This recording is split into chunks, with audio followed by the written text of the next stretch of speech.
আসসালামু আলাইকুম সবাইকে। আবারও চলে আসলাম নতুন একটি রেসিপি নিয়ে আপনাদের মাঝে। আমি আরোহী। তো আজকে আমার মা আমার জন্য রামেন বানাইতেছিল, তো আমি ভাবলাম যে ভিডিওটা করে ফেলি। রামেনটা অনেক মজা হয়েছিল। আর এই যে আমি কিন্তু কোরিয়ান রামেনটা নিয়েছিলাম। তারপরে এখানে মা চুলায় পানি বসিয়ে দিল, তারপরে নুডলস দিয়ে দিচ্ছে। 2টা নুডলস নিয়েছিলাম।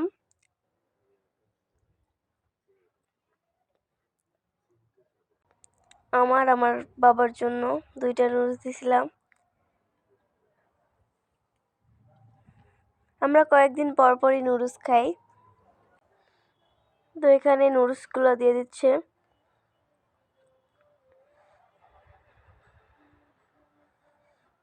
দুইটা নুডলস দেওয়ার পর এখানে মশলাগুলো দিয়ে দিচ্ছে।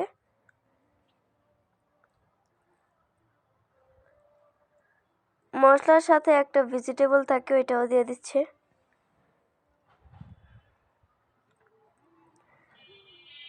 বাবা সবসময় কোরিয়ান রামেনটাই আনে, আর কোনো নুডলস আনে না। তো এখানে মশলাটাও দিয়ে দিচ্ছে।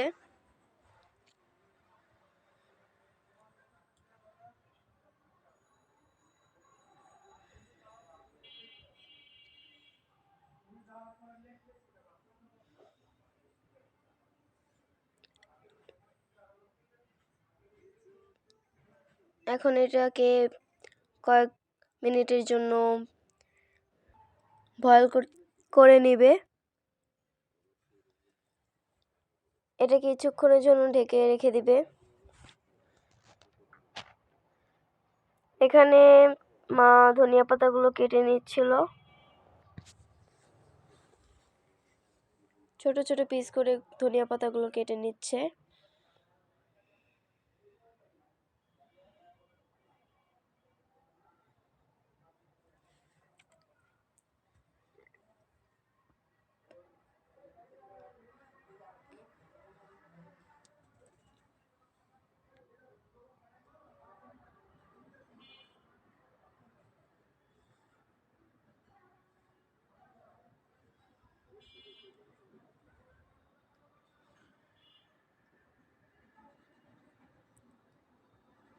এখন মরিচগুলো কেটে নেবে।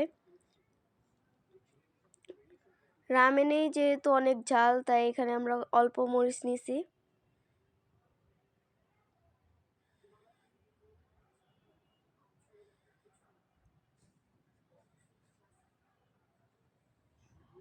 মরিচগুলো কুচি কুচি করে কাইটা নিতেছিল।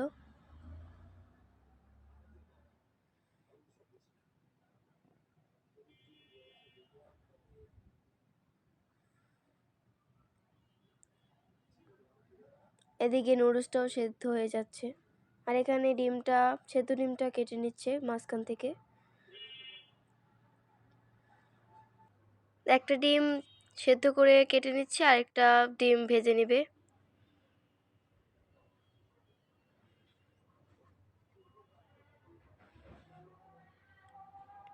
ধনিয়া পাতা, মরিচ আর ডিম সব ওকে। এখন নুডলসটা কিন্তু হয়ে গেছে।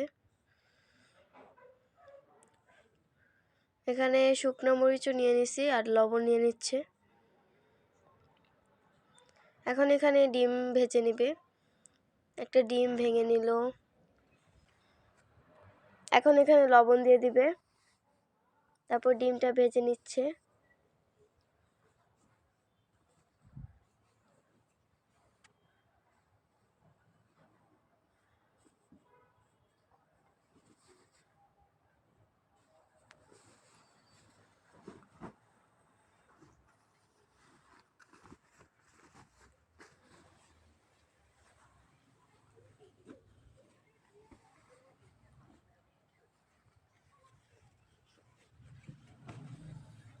এদিকে নুডলসটা হয়ে গেছে মোটামুটি।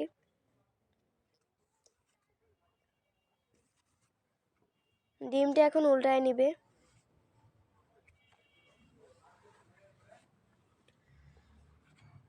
আর এখানে শুকনো মরিচটা গুঁড়ো করে নিচ্ছে। আর এখানে ডিম কমপ্লিট। মরিচটা গুঁড়ো করার পর এখানে ডিমের উপরে দিয়ে দিবে।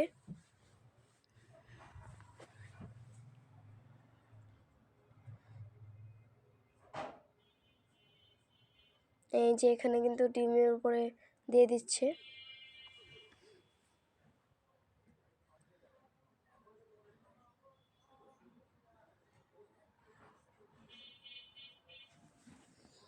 আর এখানে ধনিয়া পাতা আর মরিচটা একসাথে করে নুডলসের উপরে দিয়ে দিচ্ছে। এটা দিলে কিন্তু একটা সুন্দর গন্ধ বের হয় আর একটু মজা লাগে বেশি।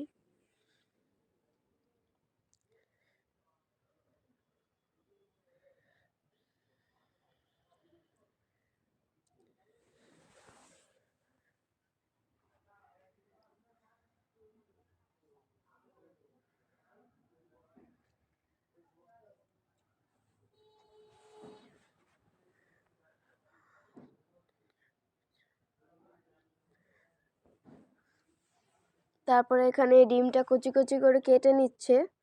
আপনারা চাইলে নাও নিতে পারেন, কিন্তু এভাবে দিলে কিন্তু আরও মজা লাগে খেতে।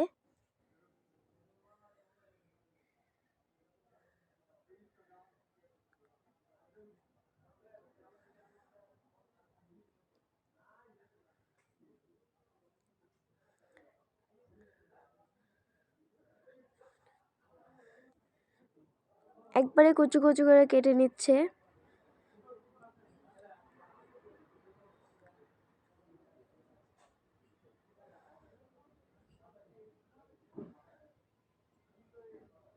আর এখানে আমি নুডলসটা একটু নাড়া দিয়ে দিচ্ছি।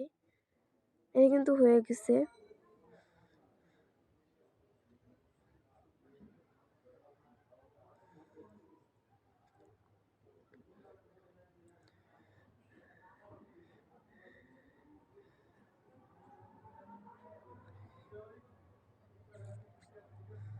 আর এখানে মা 2টা বাটিতে ঢেলে নিচ্ছে নুডলসগুলো।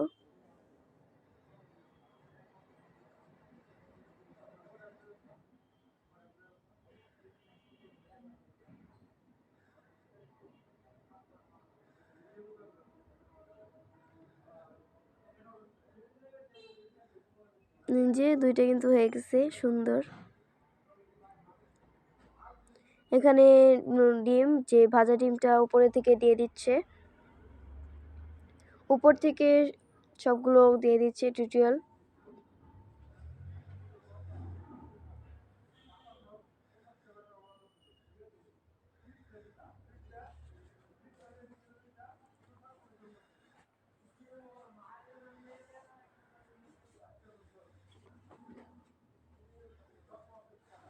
তারপর এখানে সেদ্ধ ডিমটা দিয়ে দিচ্ছে।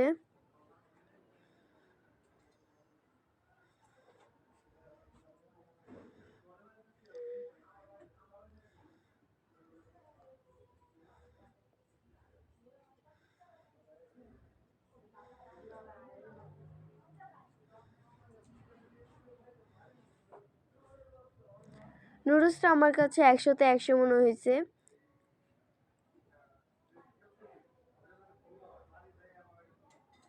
সবাই ভালো থাকবেন, সুস্থ থাকবেন। আবারও দেখা হবে নতুন একটি ব্লগ নিয়ে আপনাদের সঙ্গে। আল্লাহ হাফেজ।